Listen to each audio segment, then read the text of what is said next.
यहाँ पर medical college में 4 कॉलेजों में आरक्षण का शासनादेश हाईकोर्ट की लखनऊ बेंच ने रद्द कर दिया। सपा सरकार के दौरान जारी हुआ था यह आदेश। हाईकोर्ट ने कहा कि इस आदेश से 79% से ज्यादा आरक्षण हो जा रहा है। हाईकोर्ट ने दिए नए सिरे से सीट भरने के आदेश।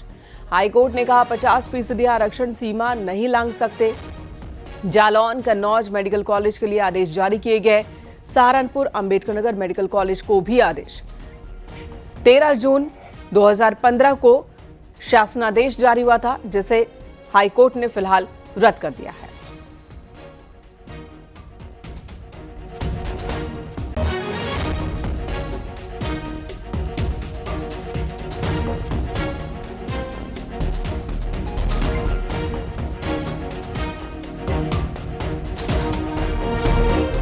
कॉलेजों में आरक्षण की जो व्यवस्था की गई थी 2015 में, उसे इलाहाबाद हाईकोर्ट ने फिलहाल रद्द कर दिया है। इस आदेश की वजह से, यानी कि शासन ने जो व्यवस्था बनाई थी उसकी वजह से 79% आरक्षण इन कॉलेजों में दिया जा रहा था, जबकि देश में संविधान के मुताबिक 50% से आरक्षण कहीं भी किसी भी संस्थान या किसी भी राज्य में नहीं लागू कर सकते हैं। और ऐसे में ये संविधान का उल्लंघन, कानून का उल्लंघन, जिसकी वजह से इलाहाबाद हाईकोर्ट ने 2015 के उस शासनादेश को रद्द किया और इन सभी 4 मेडिकल कॉलेजों में नए सिरे से आरक्षण की व्यवस्था लागू करने की बात कही। इधर बहराइच के कैसरगंज इलाके में पूर्व जिला पंचायत अध्यक्ष विजय सिंह की हत्या करने आए 4 सुपारी किलर की एसटीएफ लखनऊ से मुठभेड़ हो गई। पुलिस की जवाबी कार्रवाई में बदमाश परशुराम मौर्य के पैर में गोली लगी। वहीं 3 सुपारी किलर को पुलिस ने दौड़ाकर पकड़ा। पुलिस ने बताया कि कैसरगंज इलाके में विजय सिंह के फार्म हाउस के आसपास सभी लोग रेकी कर रहे थे। लखनऊ एसटीएफ को इसकी भनक पहले से थी। एसटीएफ की टीम ने स्थानीय कैसरगंज पुलिस की मदद से इनकी घेराबंदी की और फिर इन्हें गिरफ्तार कर लिया। जो कुरासर बिटारा गांव के पास विजय सिंह का फार्म हाउस है, यहाँ पर 4 व्यक्ति संदिग्ध अवस्था में दिखाई पड़े। तो पुलिस ने उनको रोकने का प्रयास किया एसटीएफ के साथ, तो भागने लगे। उसमें से एक व्यक्ति एसटीएफ और पुलिस पे फायरिंग करने लगा। जवाबी कार्रवाई करते हुए आत्मरक्षा हेतु एसटीएफ और पुलिस ने भी फायरिंग किया, जिसमें से एक अपराधी को पैर में गोली लगी और 3 को पकड़ लिया गया। जिस व्यक्ति को गोली लगी है, जो घायल है, उसका नाम परशुराम मौर्य है और ये रहने वाला बाराबंकी का है। अलीगढ़ के तरौली क्षेत्र में चौकी के अंदर चौकी इंचार्ज से मारपीट के आरोप लगे हैं और इस मामले में पुलिस ने 2 लोगों को गिरफ्तार किया। बताया जा रहा है कि पुलिस चौकी में सेना में तैनात 2 सगे भाइयों का पुलिस से विवाद हुआ। मामूली कहासुनी में इतना ज्यादा विवाद हो गया कि मामला हाथापाई तक पहुंच गया। आरोप है कि चौकी में दोनों फौजी भाइयों ने दारोगा संदीप और एक सिपाही पर डंडों से हमला किया, जिसमें दोनों की हालत गंभीर बताई जा रही है। दोनों को अस्पताल ले जाना पड़ा। बाद में पुलिस ने फौजी युवक को बाजार से पकड़ा, बेरहमी से पीटा। वीडियो वायरल हो रहा है। तरौली के कस्बा चौकी पर कुछ व्यक्ति अपनी शिकायत लेकर गए, जहां पर चौकी इंचार्ज अपने कमरे में आराम कर रहे थे, कुछ दिनों से अस्वस्थ थे। इनके द्वारा कहा गया कि आप थाने चले जाएं और अपनी समस्या बता दें, किंतु वो व्यक्ति उन्हीं से बार बार बदतमीजी और उनके साथ एग्रेसिव हो रहे थे। तो चौकी इंचार्ज द्वारा अपने सेकेंड अफसर को भी फ़ोन करके बुला लिया गया। वो भी वहाँ पर आ गए। उनके द्वारा भी समझाने का प्रयास किया गया कि आप थाने चले और आपकी समस्या का वहाँ समाधान कर दिया जाएगा, किंतु उसमें बहुत ज़्यादा एग्रेसिव हो गए और अपने साथ आए व्यक्तियों के साथ उन पर हमलावर हो गए और उनके साथ बुरी तरह से मारपीट कर दी, जिससे वो गंभीर रूप से घायल हो गए। हरदोई के शाहबाद में बीजेपी के बूथ अध्यक्ष शैलेंद्र का शव तालाब में मिलने के बाद पुलिस ने 2 लोगों को गिरफ्तार किया। हत्या करने के आरोप में दोनों की गिरफ्तारी हुई है। पहले से दर्ज अपहरण के मामले में हत्या की धाराएं बढ़ाई गई हैं। गिरफ्तार लोगों में मृतक का दोस्त भी शामिल है। आपको बता दें, बीजेपी के बूथ अध्यक्ष शैलेंद्र के लापता होने के बाद 22 अगस्त को शैलेंद्र के पिता रामलाल ने 4 लोगों के खिलाफ केस दर्ज कराया था।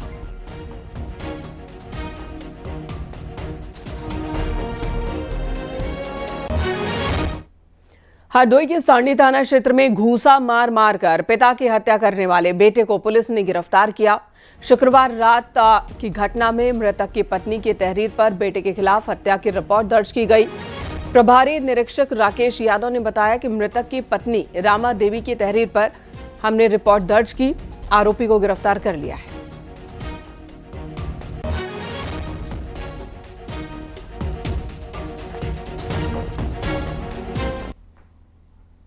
उधर कुशीनगर में आरएसएस के सह जिला कार्यवाह के बेटे की हत्या कर दी गई। डीआईजी गोरखपुर एस चन्नप्पा ने घटनास्थल पर पहुंचकर हालात का जायजा लिया और मृतक के परिजनों से मुलाकात की। साथ ही हत्यारोपियों पर सख्त कार्रवाई का भरोसा दिया है। दरअसल संघ के पदाधिकारी के बेटे उत्कर्ष सिंह की दबंगों ने धारदार हथियार से हमला कर हत्या की।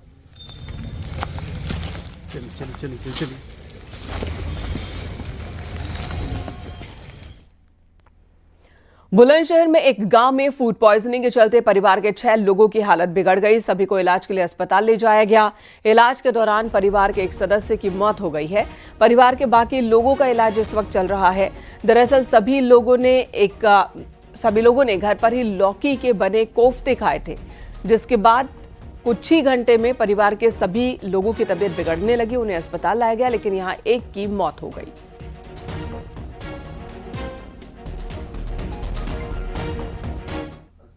उसकी तबीयत खराब थी और पीछे से 2 बच्चों की और तबीयत खराब हुई। वो लाइफ केयर में भर्ती करें। इसको हम नवीन में ले गए। नवीन ने वेंटिलेटर पर रखा। उसके बाद कह दिया कि यहाँ से ले जाओ, तबीयत ज़्यादा खराब। हम कैलाश में ले गए। कैलाश ने भी वेंटिलेटर पर रखा। उसका CT स्कैन वगैरह करवाया, कुछ नहीं आया। और आखिर में उन्होंने छाती की जाँच करी, CT स्कैन करा। हाँ, क्या हुआ फिर? तो उसमें पाया कि उसके फेफड़े जो एक डैमेज हो चुका था, एक आधा काम कर रहा था। कैसे तबीयत उनकी? एक तो एक्सपायर हो गया वो लड़का। तो अच्छा, जिन्हें कैलाश लेके गए? जिसे कैलाश लेके गए थे वो कल एक्सपायर हो गया। बाकी 2 सही है। महराज के मोतीपुर इलाके में युवक ने जुआ खेलने से मना किया तो 4 युवकों ने मिलकर उसकी हत्या कर दी और शव को छिपाने के लिए नाले में फेंक दिया। गांव वालों को युवक का शव नाले में मिला। फिलहाल पुलिस ने शव को पोस्टमार्टम के लिए भेजा है। परिजनों ने गांव के ही रहने वाले युवकों पर हत्या का आरोप लगाया है।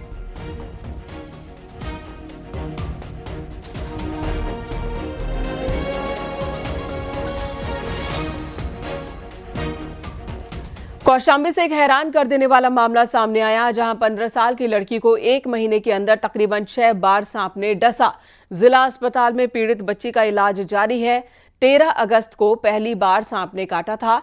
फिलहाल सांप के डर से पूरा परिवार पलायन को मजबूर हो रहा है। बच्ची हमारे पास आ चुकी है। ये कम से कम तीसरी बार इस बार आई है। 15 साल के आसपास है, लगभग 10 से 15 दिन के आसपास बार बार आती है। और वो बताती है कि उसको स्नैक बाइट है। सांप के निशान भी उसमें दिखते हैं। जो भी प्राइमरी ट्रीटमेंट है वो हम करते हैं। उसके बाद एंटीवीनम देते हैं। एंटीवीनम देने के बाद फिर उसको हम लोग जिला अस्पताल रेफ़र करते हैं। बच्चे का नाम रिया मौर्य है और ये हमारे फिराथू ब्लॉक के अंदर ही उसका गाँव आता है। तो पहले हमारे पास ही आती है, उसके बाद हम लोग जिला अस्पताल रेफ़र करते हैं। कौशाम्बी जिले में हैरान कर देने वाला मामला सामने आया है। सिराथू तहसील के भैंसाहापर गांव के रहने वाले राजेंद्र मौर्य का दावा है कि उनकी 15 साल की बेटी रिया मौर्य को 6 बार जहरीले सांप ने डसा। बार बार सांप के काटने से वह परिवार बेहद परेशान हो गया है। 3 बार अपनी बेटी का इलाज सरकारी अस्पताल में कराया, जबकि 2 बार निजी अस्पताल में कराया। यह परिवार अब आर्थिक तंगी का शिकार है। मेरे ठीक पीछे तस्वीरों को देख सकते हैं। राजेंद्र मौर्य का मकान है, एक कच्चा झोपड़नुमा मकान, जो राजेंद्र मौर्य अपने पत्नी और बच्चे और मां के साथ इसी मकान में रहता है। उसका दावा है कि इसी मकान में वह जहरीला सांप मौजूद है, जो बार बार उसकी बेटी को डस रहा है। हालांकि जब 30 अगस्त को सुबह उसकी बेटी नहा रही थी, 6ठी बार सांप ने उसे काटा तो उसकी हालत बिगड़ जाती है। परिवार वाले आनन फानन में फिर उसे जिला अस्पताल लेकर पहुंचते हैं, जहां डॉक्टरों की ओर से उसको एंटीवेनम का डोज दिया जाता है। हालांकि अब उसकी हालत खतरे के बाहर है। लेकिन इस बार बार सर्पदंश की घटना के बाद से न सिर्फ राजेंद्र मौर्य का पूरा परिवार डर और दहशत में है, बल्कि अब तो गांव वाले भी इस डर और दहशत के माहौल के बीच में यहाँ पे अपना गुजारा कर रहे हैं। हैरानी की बात है कि इस मामले की शिकायत पुलिस के अधिकारियों के अलावा राजस्व अधिकारियों को भी दी गई, लेकिन अभी तक यहाँ पर किसी भी जिम्मेदार अधिकारी ने इस परिवार की कोई सुध नहीं ली है। आर्थिक तंगी से जूझ रहा है पूरा परिवार, क्योंकि जो इसके पास जमा पूंजी थी सब वो अपनी बेटी के इलाज में खर्च कर चुका है। 6 बार सांप काट चुका है। पहली बार जब काटा 1 महीना पहले खेत पे, अब लगातार काटते जा रहा है 5-6 दिन से। नहाते रहते हैं या कुछ काम करते रहते हैं, आता है काट के चला जाता है। आपने सांप को देखा? हाँ देखा है। कैसे देखने में लगता है? वो एक लाठी का है, एकदम ब्लैक और मोटा सा, उसके शरीर में हरी हरी लाइन बनी हुई है।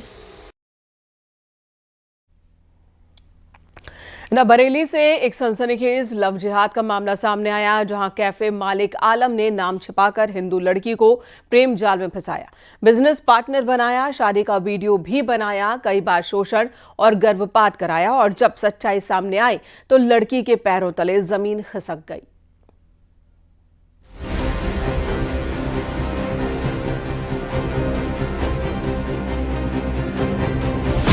क्राइम की ये कहानी शुरू होती है थाना इज्जत नगर इलाके से, जहां पीलीभीत जिले की रहने वाली एक युवती बरेली में किराए पर रहकर एयरफोर्स गेट के पास एक कैफे में काम करती थी।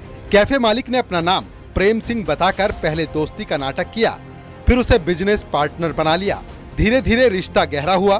प्रेम सिंह ने शादी का वादा किया, सबूत के तौर पर वीडियो बनाया जिसमें दोनों ने जीवन साथी बनने की कसम खाई।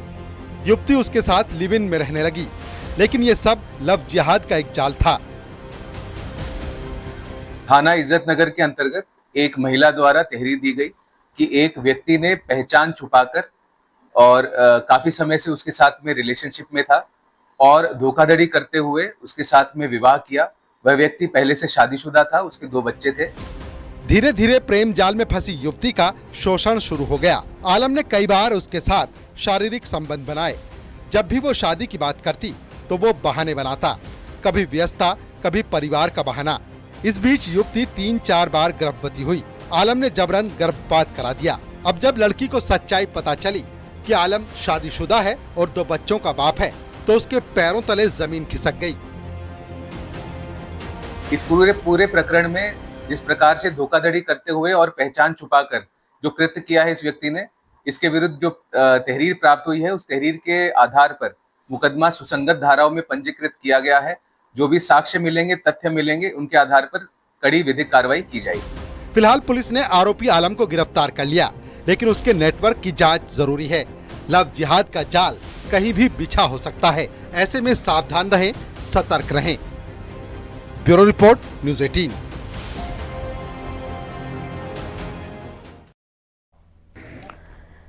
इधर बांदा पुलिस ने कई स्थानों से चोरी करने वाले 2 शातिर चोरों को गिरफ्तार किया। अवैध तमंचा और कारतूस भी इनके पास से जब्त किया गया। पुलिस ने मोबाइल और 7,000 रुपए भी बरामद किए हैं।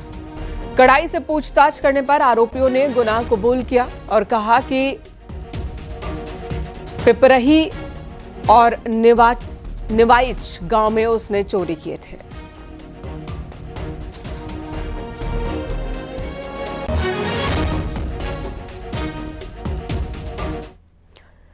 अलीगढ़ में खैर के बिसारा गांव में एक लड़की को बदमाश ने गोली मार दी। पुलिस ने घायल युवक को अस्पताल में भर्ती करवाया। उसकी हालत गंभीर बताई जा रही है। डॉक्टरों ने हालात को काफी चिंताजनक बताया। नाजुक बताते हुए जेएन मेडिकल कॉलेज के लिए रेफर किया। पुलिस ने आरोपियों की तलाश तेज कर दी है। तो उसके परिवार के द्वारा जो कि सस्पेक्टेड केस है गन शॉट इंजरी का, उसकी घायल अवस्था में अभी उसकी स्थिति नॉर्मल है, लेकिन मैंने उसको जेएनएमसी के लिए रेफर कर दिया गया है आगे के इलाज के लिए। बांदा में इस समय डकैतों और ड्रोन की सूचना से लोग दहशत में हैं। पुलिस के अधिकारी थानों में चौपाल लगाकर लोगों को समझा रहे हैं। डकैतों और ड्रोन की खबरों को अफवाह बता रहे हैं और लोगों को जागरूक किया जा रहा है।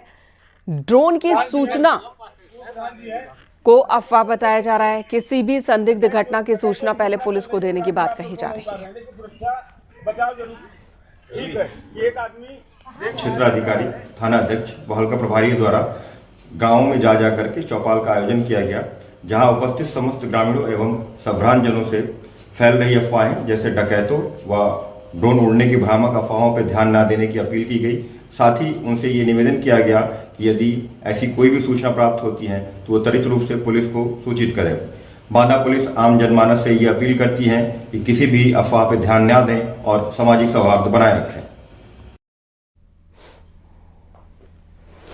सीएम योगी आज राजधानी लखनऊ में घुमंतु जातियों के कल्याण के लिए आयोजित विमुक्त जाति दिवस समारोह में शामिल होंगे। सुबह 11 बजे गोमती नगर में ये कार्यक्रम आयोजन होगा। कार्यक्रम की शुरुआत सुबह 11 बजे होगी। सीएम योगी आदित्यनाथ इस कार्यक्रम में मौजूद होंगे। राजधानी लखनऊ में घुमंतु जातियों के कल्याण के लिए आयोजित होगा प्रोग्राम विमुक्त जाति दिवस। इस समारोह का हिस्सा बनेंगे सीएम योगी आदित्यनाथ।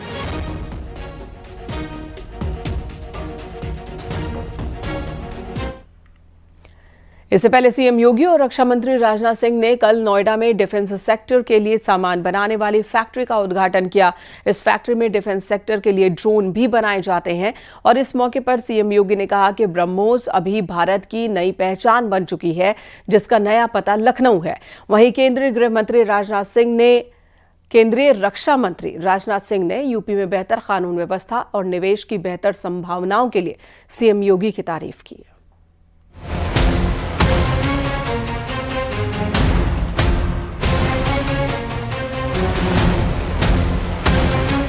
नोएडा में सीएम योगी और रक्षा मंत्री राजनाथ सिंह रक्षा उपकरण और ड्रोन बनाने वाली फैक्ट्री पहुंचे और उसका उद्घाटन किया। कंपनी की तरफ से बनाए गए ड्रोन को उड़ाकर भी दिखाया गया। इस मौके पर सीएम योगी ने पीएम मोदी और रक्षा मंत्री का आभार जताया।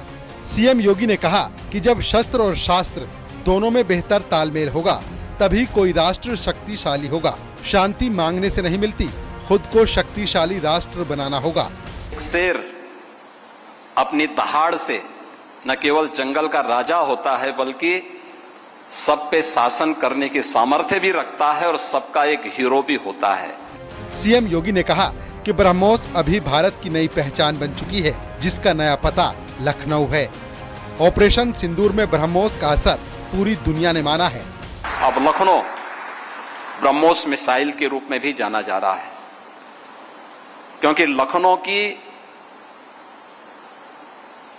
जो मुस्कुराहट है वह तब तक अधूरी थी जब तक वहां से मिसाइल की गूंज दुश्मन के कानों तक न गूंजे, और अब वह और अच्छे ढंग से देखने को मिल रही है। और अभी ऑपरेशन सिंदूर के अंदर ब्रह्मोस ने अपनी क्षमता का प्रदर्शन भी किया है। केंद्रीय गृह मंत्री राजनाथ सिंह ने यूपी में बेहतर कानून व्यवस्था के लिए सीएम योगी की तारीफ की। राजनाथ सिंह ने कहा कि पहले यहाँ फैक्ट्री लगाना कठिन था, लेकिन अब यूपी में निवेश का माहौल है। यह प्रदेश लॉ एंड ऑर्डर के लिए नई सोच और नई नीतियों की यह पहचान बनता जा रहा है। यहां स्टार्टअप की इकोसिस्टम खड़ा हो रहा है, इन्वेस्टर्स आ रहे हैं, बिजनेस समिट हो रही हैं। नोएडा के फेज 2 औद्योगिक क्षेत्र स्थित इंजीनियरिंग टेक्नोलॉजी कंपनी में कार्यक्रम आयोजित किया गया था। राफे एम फाइबर कंपनी भारतीय सशस्त्र बलों व पुलिस बल के लिए ड्रोन, मानव रहित यान के इंजन व अन्य सिस्टम का निर्माण करती है। Bureau report, news 18, Uttar Pradesh, Uttarakhand.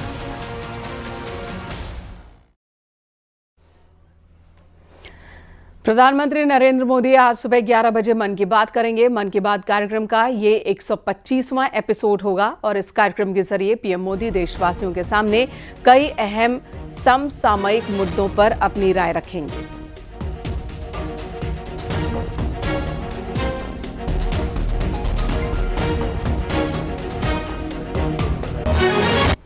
Mathura के बरसाना में राधा अष्टमी की धूम है। पूरा बरसाना लाडली जी के रंग में डूबा हुआ है। 10 क्विंटल दूध, 1.25 क्विंटल दही, 11 किलो गाय का घी और 11 किलो शहद और शक्कर से पंचामृत अभिषेक किया गया। पुलिस ने संपूर्ण मेला क्षेत्र को 6 जोन और 18 सेक्टर में बांटा है। श्री रसवान दुलारी की जय। राधा रानी श्री अष्टधात्री देवी है और राधा रानी के प्रकट उत्सव का पूरा संपूर्ण जगत राधा रानी के जन्मोत्सव का उल्लास से मनाता है। राधा रानी के दर्शन के, राधा रानी के उत्सव मात्र से अब जीव का भवसागर से जीव पार हो जाता है। राधा रानी की इतनी अनुकूल कृपा है, जितने भक्त यहाँ आप देख रहे हैं, और इससे लाखों संख्या में नीचे वो भक्त तैनात है। भगवान कृष्ण से ज्यादा शाश्वत अगर कोई शक्ति का प्रतीक है तो वो माँ राधा रानी है। 6 जोन और 18 सेक्टर में विभाजित करके फोर्स को लगाया गया है, जिसमें सिविल पुलिस, 5 कंपनी पीएससी, जो आसपास के कुंड हैं वहाँ पे फ्लड पीएससी की हमारी 2 प्लाटून लगी हुई है। उसके अलावा सीसीटीवी कैमरे, ड्रोन कैमरे, पीएस सिस्टम, इन सब का भरपूर इस्तेमाल किया जा रहा है। क्राउड मैनेजमेंट के लिए एकल मार्ग की व्यवस्था की गई है, जिसमें श्रद्धालु एक डायरेक्शन में होल्डिंग एरिया से होते हुए मंदिर परिसर में जाएंगे और वहां से दर्शन करके निकलते रहेंगे। राधा अष्टमी के अवसर पर सीएम योगी ने राज्य के लोगों को बधाई दी। एक्स पर उन्होंने लिखा, पावन पर्व राधा अष्टमी की सभी श्रद्धालुओं और प्रदेशवासियों को हार्दिक बधाई। निष्काम प्रेम, करुणा और भक्ति की साक्षात स्वरूप श्री राधा रानी जी की कृपा से सभी के जीवन में सुख शांति रहे, समृद्धि का संचार हो, यही प्रार्थना है।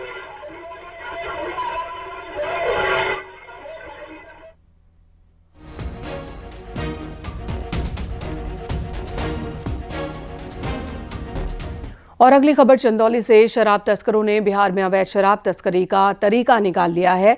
मालगाड़ी से शराब तस्करी का मामला सामने आया। यूपी बिहार बॉर्डर पर पुलिस ने शराब तस्करी के इस तरीके का पर्दाफाश किया। रेलवे ट्रैक से भारी मात्रा में अवैध शराब बरामद की गई। साथ ही एक तस्कर को भी गिरफ्तार किया है। पुलिस ने कुल 121 पेटी शराब बरामद की, जिसकी कीमत 8 लाख रुपए बताई जा रही है।